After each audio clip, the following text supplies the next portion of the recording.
Os cavaleiros do Apocalipse, eles são, em primeiro lugar, eu quero dizer que quem libera os 4 cavaleiros é Cristo. E deixar claro que é cavaleiros, não cavalheiros. Não é um cara que vai chegar e falar, Não. demônio, por favor, venha. Por gentileza. Por gentileza, o cara é um cavalheiro, né? Um cavaleiro. Mas Vê a imagem, tem várias imagens dos cavaleiros do Apocalipse, é legal ir colocando aí. Cada um com seu cavalo de uma cor. os 4 cavaleiros, eles servem a um propósito. Lembra que eu li lá em Daniel que quando ele tiver acabado com os prevaricadores, aqueles que o resistem, Sim. porque hoje a igreja, por exemplo, está resistindo ao espírito do anticristo. Só que a igreja vai ser arrebatada e ele vai ficar com tudo para ele. Aí diz que ele vai começar a fazer intrigas, a fazer coisas e vai destruir e perseguir os santos. Exato. Os 4 cavaleiros, eles cumprem esse propósito, não só de permitir o caos para que o anticristo seja invocado, e ele vai produzir uma paz passageira, mas vai produzir, e as pessoas vão dizer, tudo bem, não tem outro jeito, por favor, seja o nosso Deus, seja o nosso rei, líder, né? O líder mundial. O primeiro cavaleiro, eu quero dizer que é Jesus quem abre cada um dos selos, né? Os primeiros 4 selos que são abertos é a liberação dos 4 cavaleiros. Que selos são esses? De que livro? Ou é metafórico? A gente tem que deixar esse camarada perguntar, porque ele é muito inteligente. Essa história de você falar que isso aqui é limitado só por causa do entrevistador. Não, essa pergunta é maravilhosa. Se você não entende isso, se você não entender a cultura hebraica. Tá. Aquele rolo que está selado por fora e por dentro, é uma escritura de propriedade. Uma escritura de propriedade. Na época assim de Cristo era assim. Você escrevia, passava a propriedade e selava por fora e por dentro. Tá. Agora, o que é entregue nas mãos, das mãos de Deus para Jesus? E esses selos na época não é selo que a gente tem hoje em dia de colar. É o selo de cera, É né? aquele de cera, Isso. né? Até tem imagem, já vi, desse livro, né? Esse pergaminho, ou não sei se era feito de couro. É pergaminho mesmo? Um pergaminho. Antes disso, um pergaminho com os 7 selos. Vê se acha. Eu já achei, uma vez que eu pesquisei, achei algumas imagens que o pessoal representou isso daí. Então, para propriedade de um judeu quando tinha uma casa. A cena começa, João vê a sala do trono. Então ele vê Deus sentado no trono, ele vê os 24 anciãos. Quem são 24 anciãos? Os 24 anciãos é uma discussão teológica. Alguns acreditam que são as 12 tribos de Israel, e outros acreditam, e além disso, os 12 apóstolos. Tá. Outros acreditam que esse número é um número de levitas que tinham. Na verdade, a gente só vai saber lá nos céus, né? Entendi. Que eram, na verdade, grupos que eram escolhidos para adorar no templo. Certo. Então eram segmentos que eram escolhidos um time inteiro, né? Mas eu acredito pessoalmente são os 12 apóstolos e as 12 Deus tribos. no trono, os 24 os que estão sentados no anciãos. trono. E aí, de repente, ele ouve uma voz no trono dizendo, quem é... E Deus está com o livro na mão, que é esse pergaminho selado por fora e por dentro. Certo. Quem é digno para abrir o livro e quebrar os seus selos? E houve um silêncio no céu. Aí João começa a chorar. Ele chora copiosamente, copiosamente. Por quê? Porque ele falou, ninguém era digno de abrir os livros. E aí... Olha lá. Exato. E aí ele ouve uma voz e fala, não chores, porque o leão da tribo de Judá, o cordeiro que foi morto, é digno de abrir os livros. Então é ele... É Jesus. E aí ele entra na sala do trono e ele olha. Ele foi anunciado como o leão da tribo de Judá, porque agora ele vai rugir. Mas ele entra e ele diz, e entrou como um cordeiro que tinha sido morto. João viu Jesus com sangue. Viu Jesus com as feridas nas mãos e nos pés. Com as chagas. E aí Jesus vem, pega da mão de Deus o livro e começa a quebrar. Este é o momento em que Deus fala, filho, chegou a hora. Porque quando Adão pecou, ele entregou a escritura da terra para o diabo. O mundo jaz no maligno. Hoje, por isso que eu não acredito nessas visões do Apocalipse que diz que Jesus já está reinando completamente e que o diabo está preso. Eu falei, gente, não faz sentido. Imagina se estivesse solto. Então, ele entra, pega das mãos de Deus o livro e começa a abrir os selos. E cada um selo que é aberto é um juízo que é estabelecido na terra, porque agora está na hora de Jesus tomar de volta a escritura de propriedade, porque a terra é dele. Deus deu de volta para ele. E o milênio nada mais é do que Jesus dizendo, agora vocês vão entender o que Adão devia ter feito, que era viver em obediência e glória para Deus. Ele não fez, mas Jesus vai fazer. E o mundo no milênio vai viver a paz que tinha no Éden. A única diferença é que lá ainda vai ter pessoas que são seres humanos e são pecadores, mas a justiça de Deus vai ser estabelecida através de Cristo. Então, cada selo que o Senhor abre, vem um juízo sobre a terra. Tanto é que no meio da tribulação, o povo clama, fala, eles querem entrar debaixo das grutas, das montanhas e fala, salvai-nos da ira daquele que está sentado no trono e do Cordeiro. Os homens pedem, e aí diz, mas não deram glória para Deus. Então, o juízo sobre as nações é por conta de todos os desmandos, a desobediência, a rebelião, as afrontas para Deus, e cada um desses selos é Jesus abrindo aquela escritura de propriedade para tomar posse completa. Tem até um tempo no Apocalipse que Deus falou, agora é chegado o reino do seu Cristo. Ou seja, o reino do anticristo vai acabar e o reino de Cristo vai começar, né? Aqui está a imagem dos 4 cavaleiros. O primeiro, então, é o cavalo branco. Muita gente diz que o cavalo branco é Cristo. Então, eu já vi essa versão e a outra versão que é o anticristo. Não pode ser. Não faz sentido? Porque ele que está abrindo o selo. Mas quem fala que é Cristo se baseia em que parte da Bíblia? Por quê? Não, é nesse texto. Mesmo texto? Eles interpretam, por exemplo, que ele está no cavalo branco, branco significa paz. E, portanto, é Jesus. Que carrega um arco. Mas olha o que o texto de Apocalipse 6, 1-2 diz. Vi quando o Cordeiro abriu um dos 7 selos viventes e ouvi um dos 4 seres viventes dizendo, como se fosse voz de trovão, vem. Vi então e eis um cavalo branco e o seu cavaleiro com arco. E foi-lhe dado uma coroa e ele saiu vencendo para vencer. Foi Jesus que mandou ele. Entendi. Não é Jesus. Senão ele teria dito, ele desceu e foi.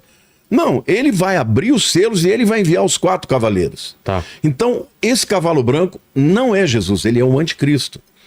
Porque ele vem montado no cavalo branco porque ele vai propor uma paz. Uma paz que vai ser proposta por 7 anos. E num mundo de caos, a solução dele, vamos fazer um acordo de paz. Vamos fazer um acordo de paz. E muitas pessoas já tentaram fazer acordo de paz e tal. Até agora, você sabe, né? Que nós estamos com a iminência de um ataque americano contra o Irã. Exato. Só que o Irã regou, né? Porque o Donald Trump mandou uma carta dizendo, eu quero fazer paz. Eu quero fazer um acordo nuclear com vocês. E o Irã, com medo do que o Donald Trump vai fazer, ele falou, não, tudo bem. Estou disposto a discutir, né? Mas não vou sentar com vocês, eu vou botar um intermediário. E a Europa também está querendo se armar, está preocupada com uma guerra nuclear também. Uma guerra nuclear. França, Acontece Alemanha. que o Irã recentemente pôs um vídeo em que eles filmaram um bunker a mais de 80 metros embaixo, não sei se você viu isso. Não. Gigantesco, cheio de mísseis. E tava lá o generalzão e um ayatollah do lado. Entendi. Mostrando Estão mostrando, eu também tenho armas. Vem pra cima. Aí o Donald Trump falou, tá bom. Ou você faz um acordo comigo ou eu te detono. E ele tem coragem de fazer isso. E aí o Irã falou, não, tudo bem, vamos conversar. Então, o que o Trump quer? Ele quer que o Irã não seja capaz de enriquecer o urânio a ponto de fazer uma bomba atômica. Isso. Essa paz vai chegar uma hora que vai acontecer, mas não é uma paz qualquer. Não é a paz momentânea, é uma paz que, segundo Daniel 9, 27, de 24 a 27, é uma paz de 7 anos, mas que vai ser quebrada no meio da semana de anos, com 3 anos e meio. Então, muita gente fala, quem é o anticristo? Não, a gente não tem que pensar quem é o anticristo, a gente tem que pensar quem vai fazer um acordo de paz de 7 anos. Esse acordo de paz vai chegar, por exemplo, lá para a Palestina, vai dizer, eu vou dar bilhões de dólares para você. Isso aqui vai virar um jardim, eu vou asfaltar, vou construir, vai ter hospital, vai ter escola, universidade, dinheiro, investimento, porém, vocês vão ter que permitir que Israel construa o templo ali na parte do Monte Moriá. De quem olha do Monte das Oliveiras, fica à direita. À direita, onde hoje, tá a Cúpula Negra? Quem que está ali... Não, a Cúpula Negra é na parte sul, é ao contrário. É na parte norte, depois do Domo da Rocha, que é aquele com a cúpula dourada. É a parte oposta. Sim, onde... Não vai ter que destruir nenhuma das duas. Não? Não. Não está debaixo da Cúpula Dourada? Não, na verdade... a porta dourada de quem olha do Monte das Oliveiras dá num lugar que está vazio. Sim. Porque se fosse tá fechada. E a porta está fechada. Está fechada. Se tivesse que destruir aquilo, não ia ter acordo. Entendi. Então o acordo vai permitir que se construa mais tenha mais uma construção lá. Será? Na sexta, quem vai adorar são os muçulmanos. Os judeus não assumem. Nos sábados, os judeus... Os judeus não assumem, mas dizem que já estão construindo... todos os elementos para colocar lá dentro, né? Não, já está tudo pronto. Já está tudo pronto? Tudo. Você pode visitar. Você nunca foi em Jerusalém? Foi. Mas você foi no Instituto do Templo? Não. Tá tudo pronto. E a novilha vermelha? Já tem também. Já tem algumas. É? Algumas que foram... Geneticamente perfeitas, sem um pelo que não seja vermelho. Tá pronto. Por que essa novilha vermelha? A novilha vermelha era um sacrifício que Deus mandou que fizesse no Monte das Oliveiras para purificação de todos os transeuntes, os judeus que viessem para adorar no templo. Então, como é que era feito? Ela tinha que ser perfeita, pura, totalmente vermelha e tal, e ela tinha que ser feita num sacrifício, um holocausto. O holocausto é um sacrifício que não sobra nada, vira tudo cinza. É. A cinza dela era misturada com água pura, e estas cinzas, todos os judeus que entravam, passavam pelas mikvaot, que eram as piscinas de purificação, antes de entrar no templo, e eram purificados com essa água misturada com as cinzas. Entendi. Aí ele estava purificado, porque no meio do caminho eles podiam ter pisado em algum lugar morto, algum animal impuro, e Deus falou, não pode entrar aqui na região do templo sem estar purificado. Então, hoje os judeus já criaram essa novilha. Já tem várias, não é uma só, são várias. Por quê? Porque eles já estão crendo que o templo vai ser reconstruído em breve. No deserto, os chamados Koanims, que são os descendentes de sacerdotes, já estão fazendo sacrifícios. É? É. Você sabe que a palavra Cohen é um sobrenome comum aqui, né? Monja Cohen, né? É. Sabe o que é Cohen? Não. Sacerdote. É da mesma família. Esses são levitas, são descendentes dos sacerdotes, de Arão. Entendi. Entendeu? Então, tá tudo sendo preparado. Agora, para que esse templo possa ser reconstruído, vai ter que ter um acordo de paz. E esse acordo de paz vai permitir que os judeus, que os muçulmanos adorem na sexta, que os judeus adorem no sábado e os cristãos no domingo. A Bíblia diz que esse acordo vai ser de 7 anos. Mas que na metade o anticristo vai quebrar. Alguns chegam a afirmar que na inauguração do templo, que vai ser na metade, alguns acham que vai ser na metade dos 7 anos, o anticristo vai entrar dentro dos santos dos santos. E aí vai causar um alvoroço com os judeus. Aí os judeus vão falar, não, pera lá. Peraí. Tudo bem que você fez a paz, tudo bem que você permitiu a construção, mas você não pode entrar aí dentro. Você não é sumo sacerdote, você não é da tribo dos levitas, não é da tribo de Arão, você não pode estar aí. Aí ele se volta com muito ódio contra os judeus e vai persegui-los. Entendi. E tem mais 3 anos e meio. Mas o primeiro cavalo é o cavalo branco, que vai vir para vencer, vai ser coroado, ou seja, aqui é a nomeação dele como esse líder destas 10 etnias, ou desse grupo, né, globalista que vai governar o mundo. Tá? O segundo cavaleiro é o cavaleiro vermelho, que está lá em Apocalipse. Alguém quer fazer alguma pergunta sobre o cavalo branco? Não sei. Tem alguma pergunta sobre os cavaleiros? Se tiver... Não, sobre os cavaleiros ainda não. Tá. Volta para a imagem dos cavaleiros lá, então, por favor. Ó. O segundo é o cavalo vermelho, que é a guerra. Então, vou ler para você. Tá. Apocalipse 6, 3 e 4. Quando abriu o segundo selo, Jesus que abriu, Cordeiro, ouviu o segundo ser vivente dizendo, vem. E saiu outro cavalo vermelho, e o seu cavaleiro foi-lhe dado tirar a paz da terra. Para os homens, para que os homens se matassem uns aos outros, também foi-lhe dada uma grande espada. Vai ser uma terceira guerra mundial aqui. Eu acredito que não vai ser uma guerra que tem um motivo só. Vão ser focos de guerras espalhados, diferentes, que vão acabar virando uma grande guerra. Como foi na Segunda Guerra, como foi na Primeira. Hoje, por exemplo, você tem alguns focos. Você tem Rússia com a Ucrânia, você tem China querendo invadir Taiwan, não é isso? E você tem Israel contra o Irã, contra o Hamas, contra o Hezbollah, contra os Houthis, né? Israel, coitado, tá sempre lutando contra todo mundo, né? Coitado não, é o povo de Deus e tem a proteção do próprio Deus, né? Mas uma hora que uma guerra dessa entra, por exemplo, os Estados Unidos têm interesse na paz com a Ucrânia, também a Europa tem, mas tem interesse na paz de Israel. Não quer que Israel seja invadido. Então, numa hora dessa, se os americanos entram contra o Irã, quem que é o maior aliado do Irã? China. Rússia. A Rússia? Você sabe quem manda todos os drones para a Rússia? É o Irã. É o Irã? É o Irã. Então,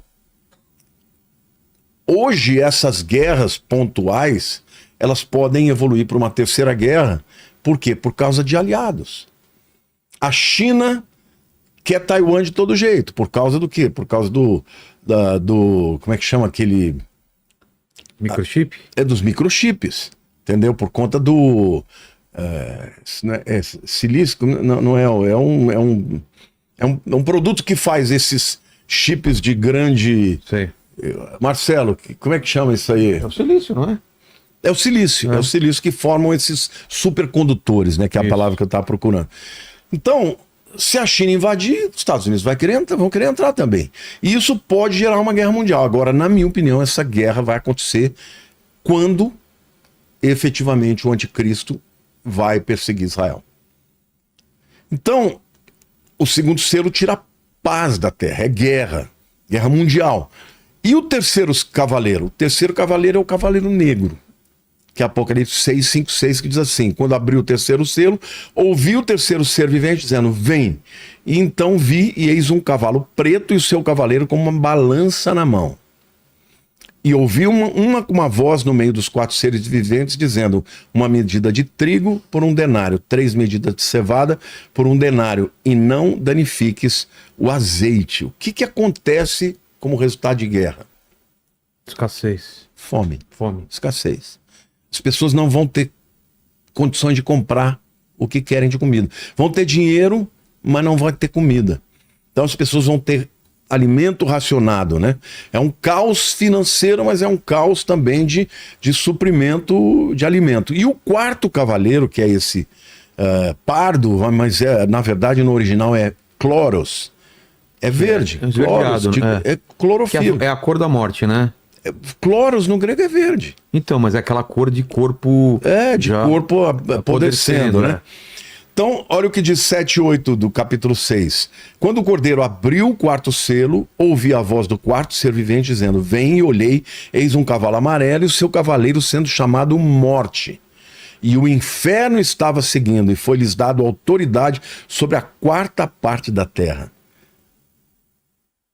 para matar a espada. As guerras vão gerar pelo menos 2 bilhões de mortes. Guerras nucleares, sem dúvida alguma. Mas não só pela guerra, pela fome e com mortandade, essa palavra fala de pestes, e por meio de esferas da terra. Então, aqui fala da morte, fala do inferno, fala de espada, ou seja, guerra, fala de fome, fala de pestes. Vai acontecer tudo isso ao mesmo tempo, nesse período. E esse caos econômico, esse caos mundial vai, na verdade, atender às demandas do diabo, de Satanás, porque ele veio para roubar, matar e destruir. Mas ele está ficando sem mais opções, está chegando no fim, né? É nessa hora que algumas pessoas vão clamar, e sobretudo o povo de Israel vão clamar a Deus pedindo uma intervenção.